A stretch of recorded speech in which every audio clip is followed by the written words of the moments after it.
This episode of the Disruption Lab is taped in front of a live studio audience. I've been waiting for this for a while. Are you warning me? No, not at all. Not at all. I feel honored to have you here on stage. Eric, you've built a career around helping people communicate more clearly, act decisively. When did you first realize that great communication wasn't just about what you say, but about how it's heard? It was high school when I thought to myself, I want this weird space where advertising, marketing, psychology, business, communications all come together. How do we behave why we behave? How do marketers and businesses and organizations get us to think and act a certain way? And so I was always fascinated by that as I did my 4 years in Lawrence and took a lot of psychology and sociology and business, things that made it more well-rounded than just communications. I had one of my early mentors say, you know the difference between a communicator and a consultant? Communicators write well, consultants know what to write. And I've always taken that to heart, that I always held myself to a standard of both. I want to be both a consultant and a communicator. So it's just always been baked into me. Was that what is it, nature versus nurture thing? Was there something in your youth that instilled that in you? Was there your parents or an experience that you had or something that really kind of drove that interest for you? As I reflect on it, my mom was very leading edge in an era when women didn't have professional roles, and she used to do audio recordings and voice talent. My brother went into advertising and is the best writer I ever knew. In fact, I know you read his annual remarks that I post for him every year. I do. And my sister became a teacher. And I think all of those skills are very much kind of stemming from the same place. In my family, we literally had a dictionary on the dining room table. And as the youngest, it was look it up. Imagine if we had Google back then. Yeah. We would have definitely had screens at the table. Yeah, Google it.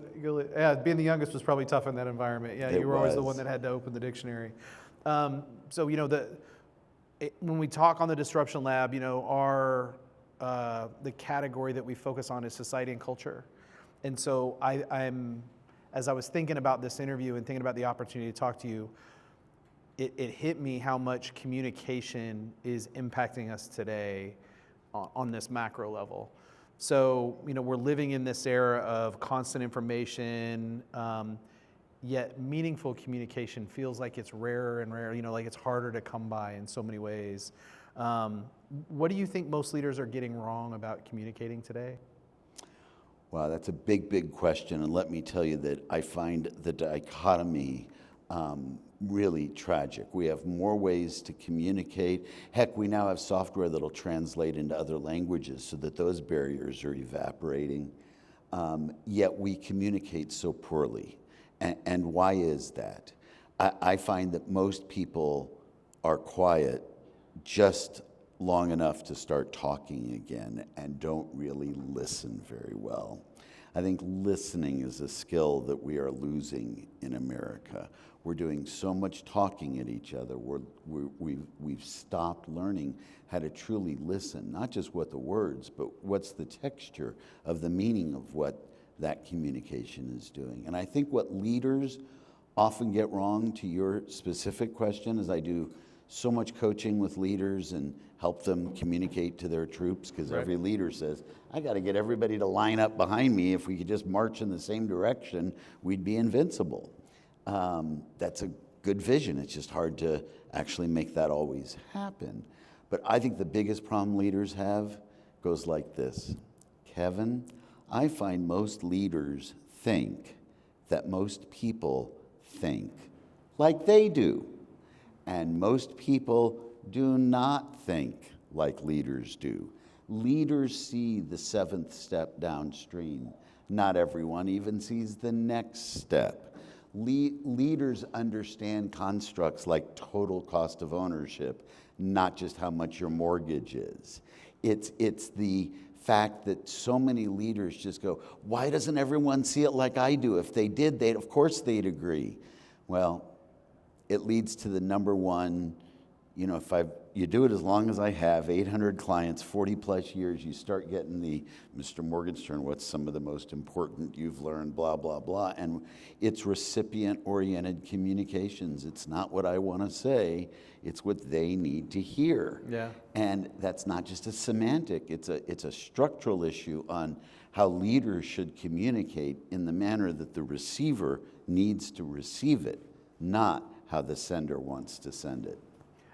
I'm struck by something you said early on in this answer, because my mother used to say to me constantly, and this says a little bit about who I was as a kid, and maybe still today, you have two ears and one mouth for a reason.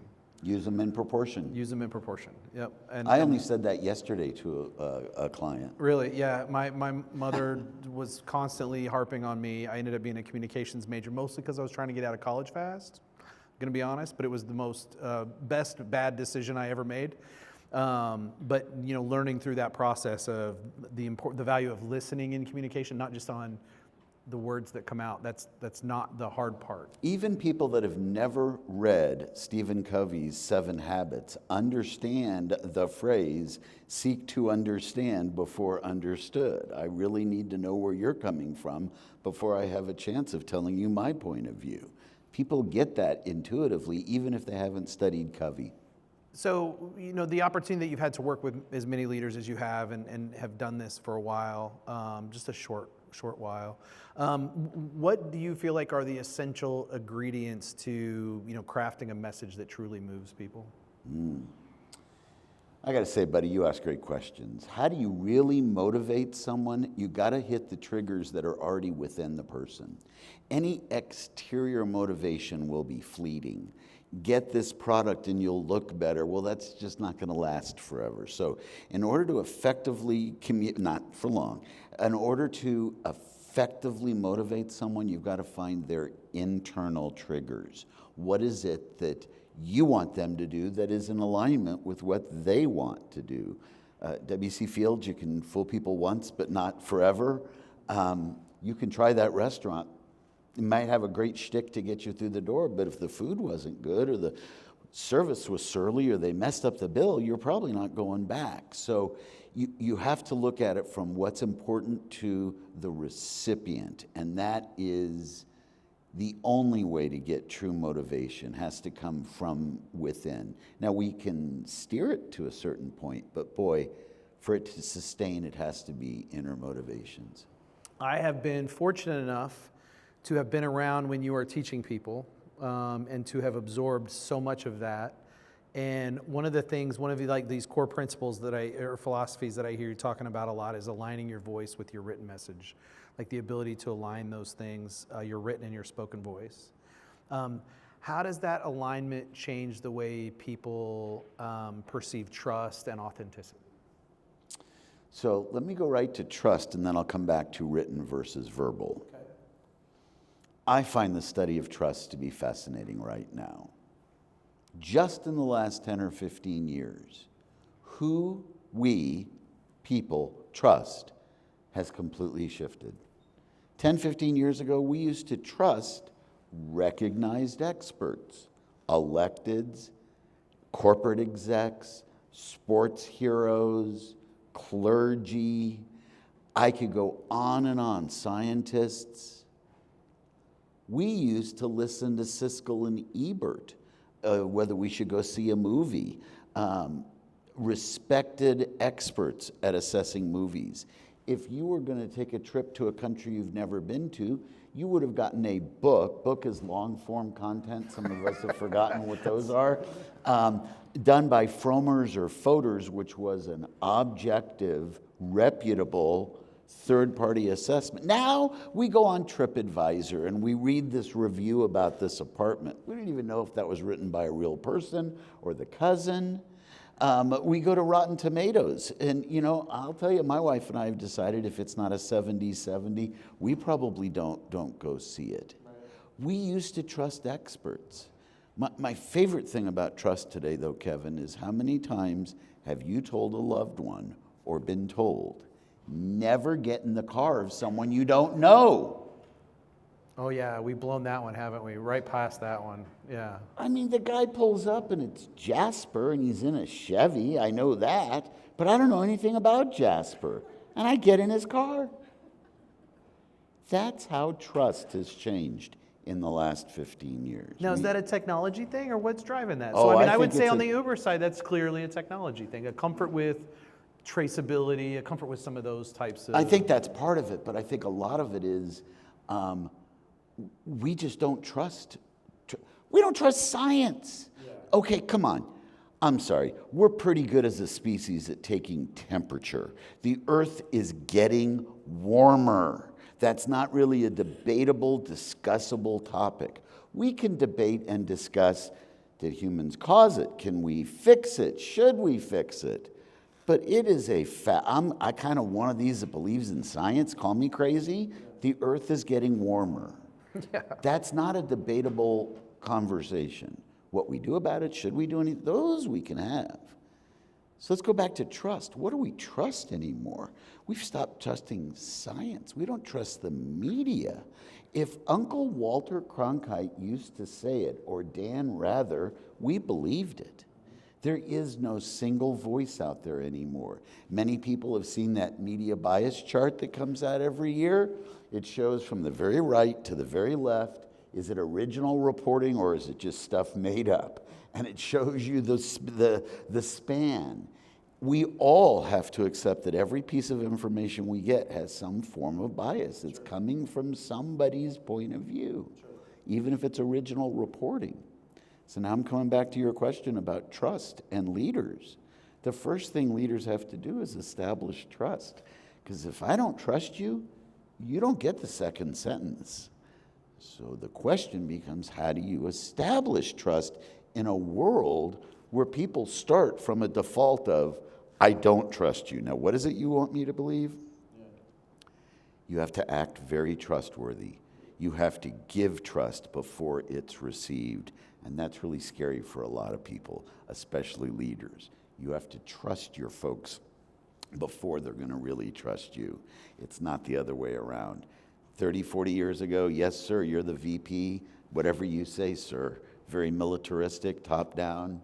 It's not how the world works now. You've got to earn my trust. The only way to get that trust is by giving me trust. Be trustworthy. I know this is a lot of double talk, but it is one of the most fundamental currencies today in relationships. If I trust you, I give you the benefit of the doubt. If I don't trust you, we're done.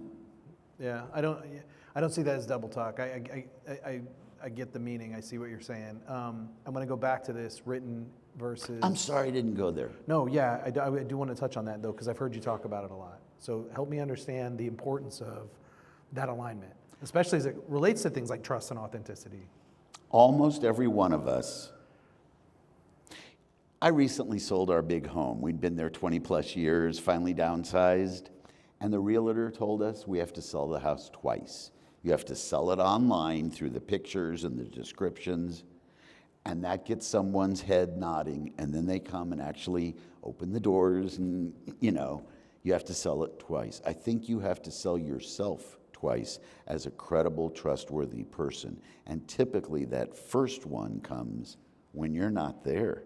They're reading about you on LinkedIn. They've done a Google search and read something. Very few of us can hide from the world. And most of the time when you meet someone, most of us have done a little bit of homework ahead of time so we know who we're meeting with, and we live in a world where a lot of that data is out there. Right or wrong, different conversation. Well, now I meet you in person. My actual verbal communication and my presence can't be a disconnect with what you've read.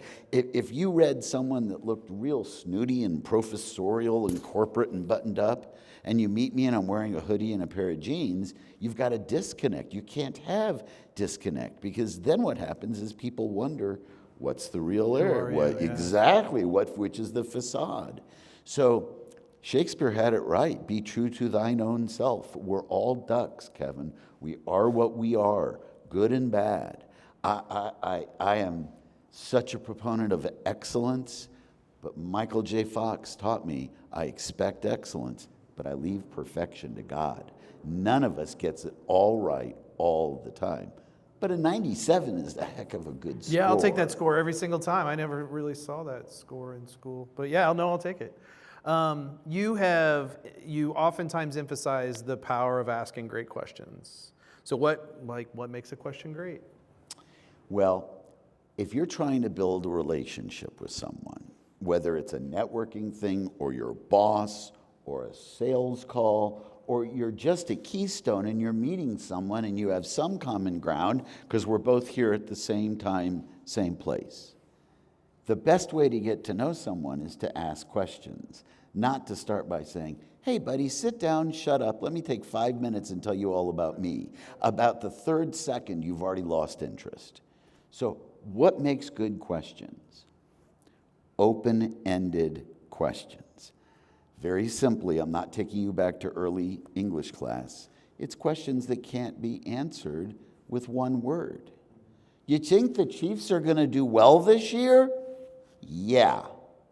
Where do you go with that? That is like a slam in the face. It's like when I do my tips on networking. Never say fine. Hi, Kevin, how you doing today? Eric, I'm just fine.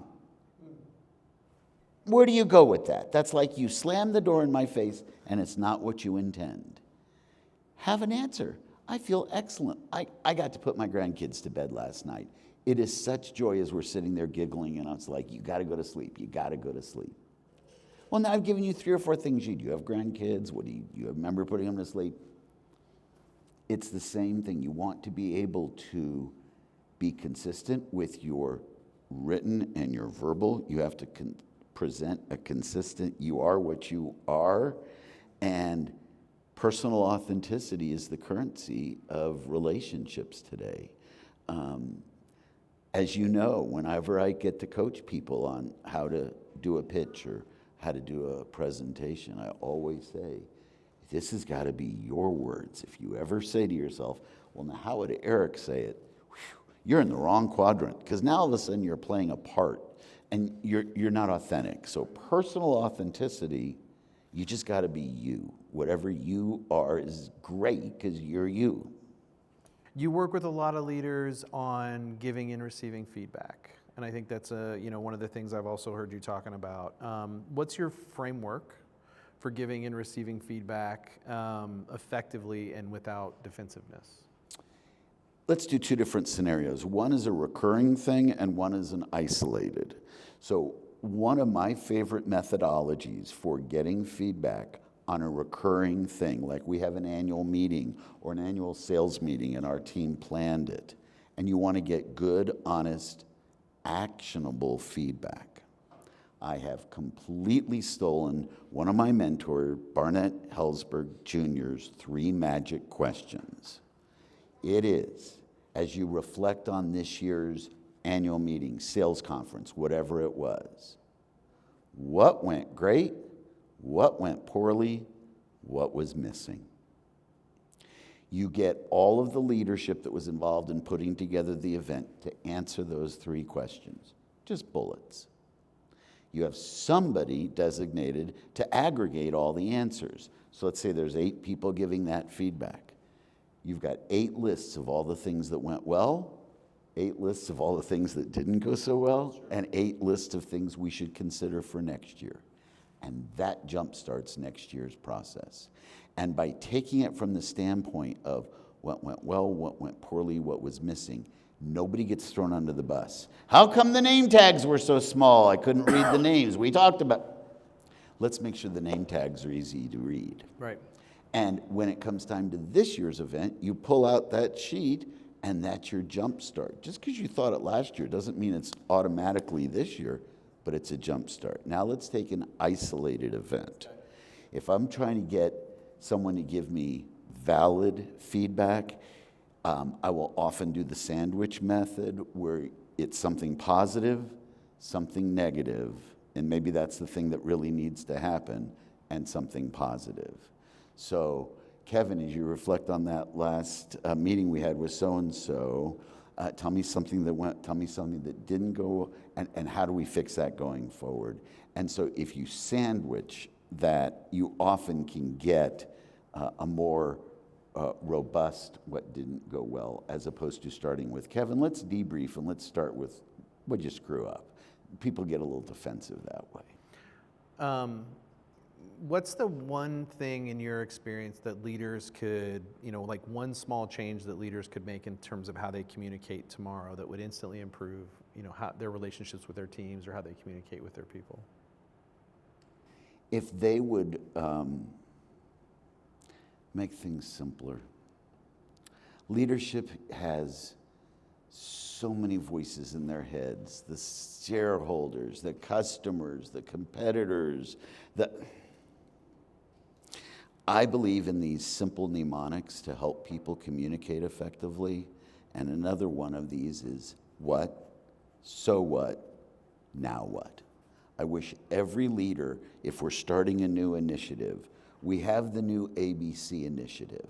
Let me tell you all what it is. The ABC initiative is 1, 2, and 3. Now what? So what? Let me tell you why this is important. You have told us we need to create more automation. We need to have less stickiness as the data is flowing between us. And we need to have faster analytics. That's what our new ABC system will do. Now what? So what I need each and every one of you to do is go to the 3 days of intensive training on the ABC process. I need you to understand it. I need you to embrace it. And then I need you to advocate for it for the rest of the team. Because remember, we're doing the new ABC thing that will allow us to 1, 2, 3, that will help you with, the so what, the automate, be more efficient, and fundamentally, it'll make our lives easier. Don't complicate it. Yeah. What do we need to do? So what? Now what? Come up with a simple, repeatable instruction. Here's how you know if it's repeatable. Send them home. Ask them to have dinner with their sweeties. Tell them to tell their sweetie what today's meeting was all about. Yeah. The next day, ask them, what did you say? You'll find out whether they got the gist of it or not. Yeah, no, that's fair. Yeah, Has that's to be a great repeatable. test. Yeah, absolutely. The number of tools and frameworks and mnemonics that you've given me over the years is it's been great. Valuable tools. If you guys aren't writing these down, you absolutely should be. We were talking about technology earlier, and in this, it's I think maybe nuanced reference to technology that has maybe been part of what's driven this lack of trust as we start to expand who has the microphone. It used to just be the people we respected or the people that were in those seats of authority or whatever it might be, but now everybody has a microphone. So as a leader, I'm curious on your perspective, how do leaders maintain authenticity and clarity in this kind of new digital first world? From a communication perspective? I think transparency has never been more important than it is today. There was an era earlier on my career when businesses would not do the right thing because they operated under a premise, no one will catch that we've got workers in Thailand for 28 cents an hour. Well, I don't think most business people think that way anymore. We live in a world where everyone has a phone and a picture, and there go the secret. So the first thing I would say is I think transparency is allowing organizations to say, yo, this is it. There's no hidden agenda here. Here's what we need. Here's why. And this is what we need you to do. And I find taking a very transparent lens through the way you talk about what you're doing helps build trust, breaks down the barriers, and says, this is what we're doing. If anyone thinks it's smoke and mirrors, you're just dead in the water today because none of us have any tolerance for that kind of stuff anymore. How do you see the connection between, the human, so with AI being so prevalent and we're starting to see it being adopted in more communication mediums and methodologies, how do you see that connection, the relationship between human connection and the technology and the tools, how do you see that evolving as we kind of continue down this path? bear with me for a moment. It used to be in olden times that the communications technology of the day was literally a man on the steps of Rome, the town crier, spewing the king's news. And then we time warp, and all of a sudden, the 1400s, Gutenberg invents the printing press. And for the first time, humanity became literate. We were able to read and capture stories and pass them down. And the written word was the communications revolution of that century. And then Marconi, there's a few things in between, but bear with me. Yeah. Marconi comes along and invents the radio, and it's the first time I can hear your voice literally in real time, hundreds of miles away. It changed how we elected our president, the fireside chats with Woodrow Wilson. And then television comes along, and it changed how we elected our president. If you think about how dour Nixon looked compared to the youthful and vibrant Kennedy, that was 1960, folks. That was 65 years ago. And then we have cable TV and the internet and text and fax machines. Fax machines went from don't exist, miracle of communication, out of date in 15 years. CDs. Anyone have any CDs still? Gone. Gone. What's next? Today it's AI. I still have a cassette tape. I'm sorry. Today it's Eight-track. AI. Now, I certainly use it. I use it more probably in my professional capacity now than my professional, because it is a powerful, wonderful tool. But it's going to be replaced with whoozy woozy one day. And AI is no more than a tool, and it is no more than what people put into it. And I will tell you, I was very alarmed early on when I thought kids would no longer write their papers and they wouldn't have to do their homework. It's pretty obvious when you get pure ChatGPT generated copy. It doesn't have soul. Now, if anybody is cranking out first drafts and submitting them, they're not going to score very well, because that world is already past. We still need to use our tools. I like spell checker. I learned to type in 7th grade, Kevin. I was the only boy in the class. I knew. Same. How's that happen? We share so much. Same. My teacher didn't believe that I typed up my first paper. Eric, you can't have your dad's secretary type your paper. To which I replied, this is 7th grade, what am I, 12, 13, as irreverent as it gets? My dad is dead, my mom doesn't have a secretary, and I typed this myself. Then she goes, now you're really in trouble, because now you're lying. She marches me into the office, which was the only place there were typewriters, made one of the secretaries stand up, put a fresh sheet of paper in, and she says to me, type this sentence. And I did. And she looked at me like I had two heads. She had never seen a boy who knew how to type. So that's my story about embracing technology. Flash forward. My 41-year-old son is in 5th grade at Blue Valley Grade School a few years ago, Oak Hill. My wife comes in and shows the class the internet. This is my 41-year-old when he was in 5th grade.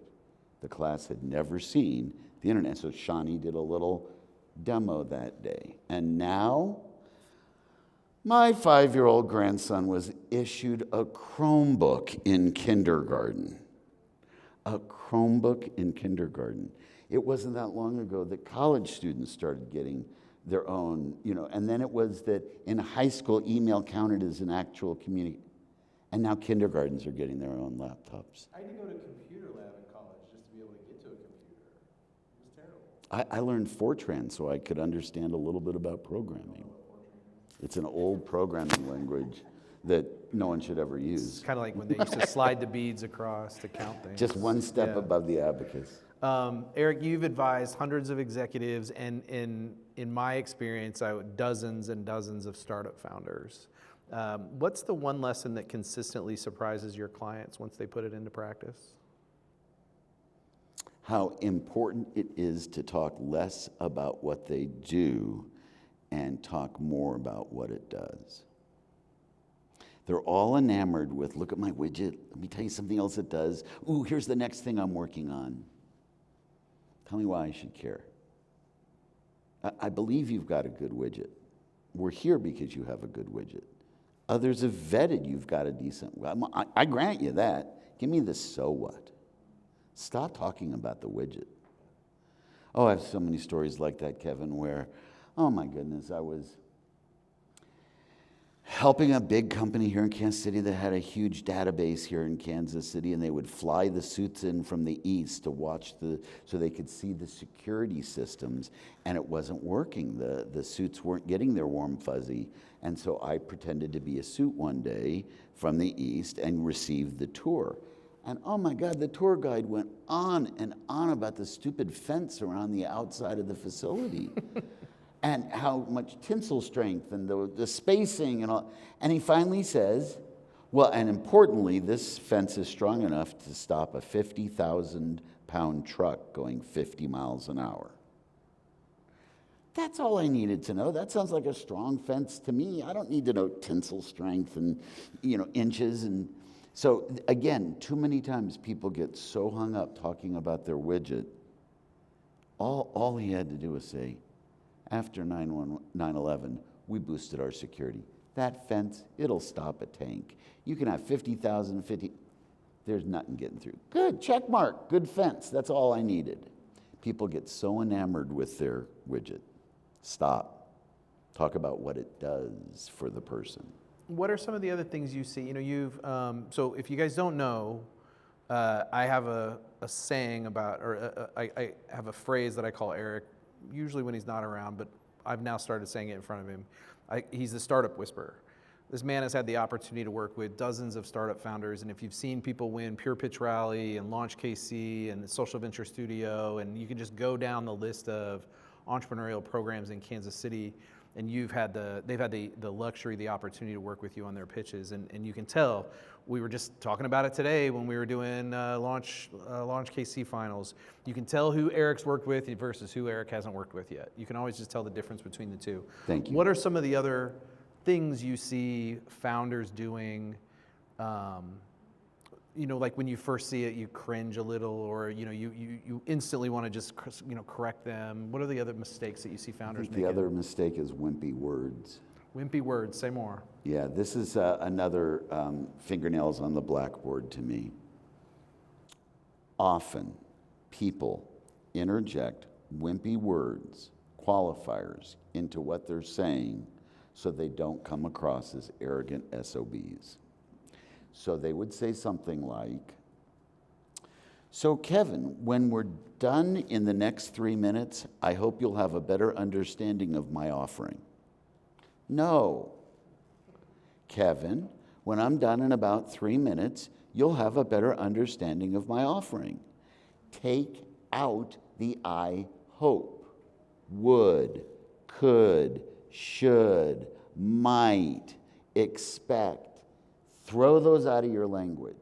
Well, there's places for all of those words, just not as qualifiers in your statements.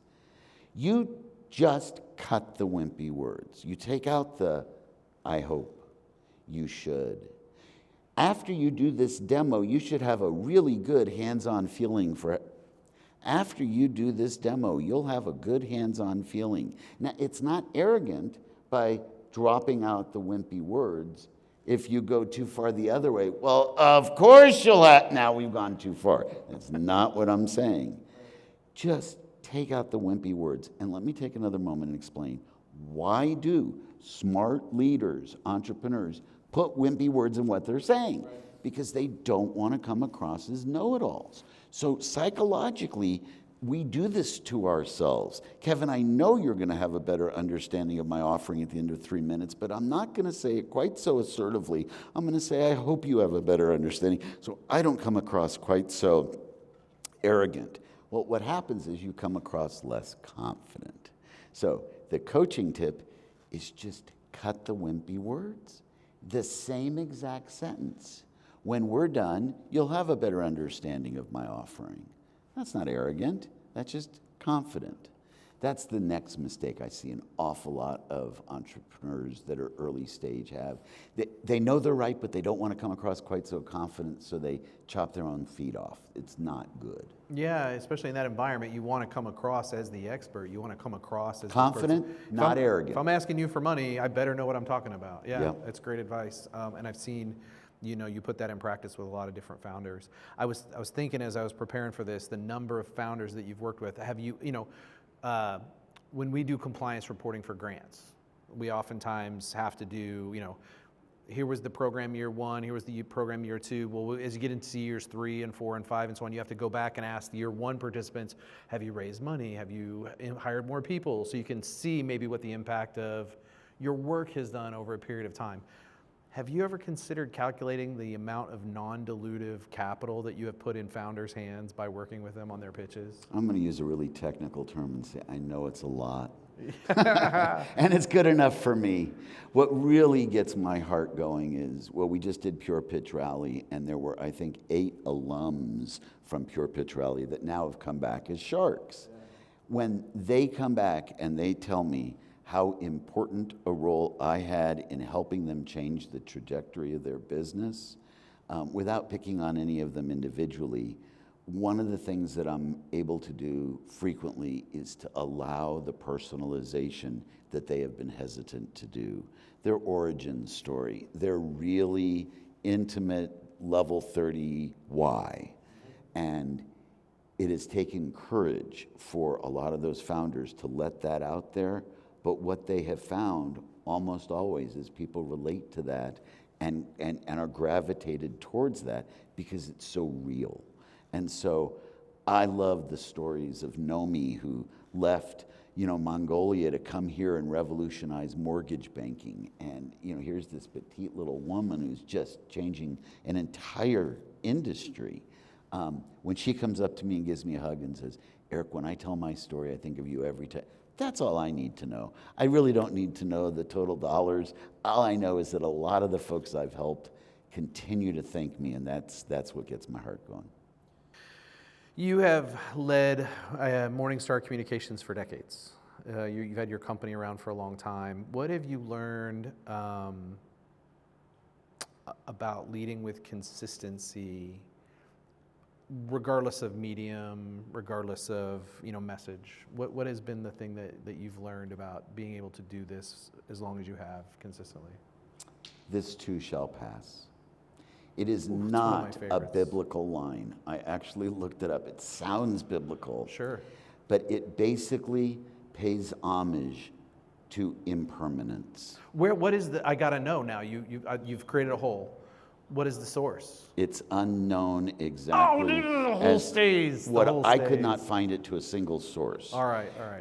It's like one of those proverbs. If you want to go Sure. fast, go alone. Is that Gandhi, or is that just like common wisdom now? I forget. think it's just somebody. sometimes. Yeah, somebody just threw it out one day, and I wish I could give credit. I'm certainly not implying that it's mine, but wow, Kevin, you just got me. This too shall pass. This too shall pass. The beauty of impermanence in our world. Every parent says, oh, this stage is the best for my kids. Maybe, but some stages are better than others. Yeah. I know that it's not the strongest that survive. Darwin taught us it's the ones that are the most adaptable. This too shall pass. If you're hitting home runs, don't get cocky. You're going to miss a big one next week. And if you just can't get out of that slump, stay with it, because better days are coming. I think that is the most important lesson, to just stay even keel. Entrepreneurs ride this up-down wave. Everything's terrible, everything's wonderful, everything's terrible.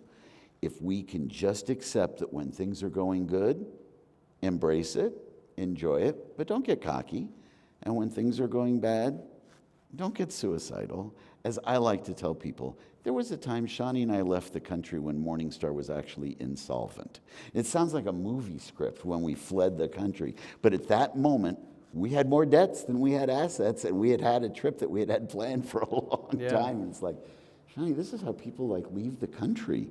You know, we're coming back, but it's like, you just don't cancel those moments, because then the phone rings and this too shall pass. I thought for the longest time that advice was something that you give to people that are going through hard times. Oh, I think it's for good too. And that I've learned that the most valuable time to give that piece of feedback is when somebody's at the top of the wave, because they tend to remember it in the down moments, because they realize at some point you were right, that the wave will, either crash or... Back to my 41-year-old son, who was 12 when we started Morningstar, and now he's 16. He's an intern/slave for us. And there was an era when you literally had checks that had to go to the bank to be deposited. That's how the system worked. So we had our 16-year-old runner go to the bank, and one day he's got a 5-figure check in front of him, and he goes, 16-year-old eyes, "Dad, this is like a whole new car." "No, honey, it's not." "What do you mean?" I said, "Well, there's some mortgage in there, there's some food in there, there's some clothing in there. Oh, did you want to go to soccer?" Yeah, there's some soccer fees in there." So at 16, he started realizing, this too shall pass. I cannot cash this and buy a new car if you want to play soccer next week. Last question. If you could give every leader one communication habit to build or one bad habit to break, what would it be and why? God gave us 2 ears and 1 mouth. Use them in proportion. Too many leaders think they have to speak too much. I wish leaders did a better job of truly listening. And Kevin, that's how our conversation started today, is that we've lost listening skills. And I don't mean just hearing the words. I mean understanding, where's a person coming from? The Rev, I love Cleaver, says we've lost the ability to do civil discourse. Well, in his words, it's we've lost the ability to argue graciously, and then on the other side, still hug. I just think so many leaders have lost the ability to listen. They are so focused on leading that they've stopped listening. And I think that's the long-term key to have that team march behind you forever. Eric, you are a wealth of wisdom and knowledge. I've watched you articulate and educate so many people. I've had the luxury of sitting shotgun on some of those occasions and have learned a tremendous amount from you. I've also watched in the civic arena other leaders in this city, civic leaders, business leaders who also recognize and have worked with you. You are doing a lot of work to kind of shape this city and shape this region, and your fingerprints are all over. And I'm grateful for the time we've had to work together. I look forward to continue to do that. If you're a startup founder in any of these programs and you get a chance, then you hear, hey, this program has a chance to work with Eric Morgenstern, do it. Because I've watched you transform entrepreneurs, their stories, their pitches. You've earned them money. You've earned them the ability to succinctly talk about their business, which I think it's hard for founders to do. And the personal why piece, it's the tipping point for so many founders, because sometimes I think they lose sight of their personal why. It's not even how they communicate it. I say all of that not to just give you flowers, which you're due, but to say thank you for all of that You're work welcome. that you've done. I mean, it's truly been impactful to the community, and I appreciate it. And I know I had a bunch of people reach out when we announced that you were going to be here. I can't make it, but Eric's amazing, and I'm so thankful he's going to be there. So again, just thanks for all that you're doing. Thanks for all you continue to do for our founders, for our startups, for our leaders, and for the city. Appreciate it. So that's really kind words, and that sounds really nice, but let there be no mistake. I have a hidden agenda. I start every session I ever get to do with the entrepreneurs with a simple challenge. One of them has to grow up and buy the Royals, because someday Sherman's going to sell the team, and it sure as heck isn't going to be Citicorp that moves to Kansas City and buys the Royals. We're going to need another entrepreneur to make enough money that the Royals stay in Kansas City. And they all laugh. And I think, what do you think Ewing Kauffman thought if someone would have said that to him when he was grinding up oyster shells in his garage? Or Barnett Hellsberg when he was selling diamonds to kids getting married?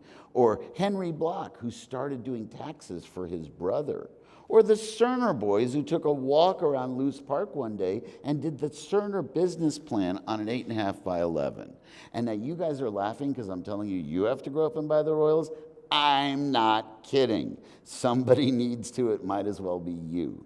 So I have a very hidden agenda on this. We got to keep the Royals in town for I didn't know that, but I decades to come. appreciate now I know the motivation every single time, but that makes it even better. I'm a Kevin, big, thanks for all you do and Keystone does. You have legions of fans and followers. I am proud to be one of them, and you can always count on me, and thank you. Oh, thank you, man. I appreciate that. Thank you. Thank Give you me a all. hand, everybody. Fantastic.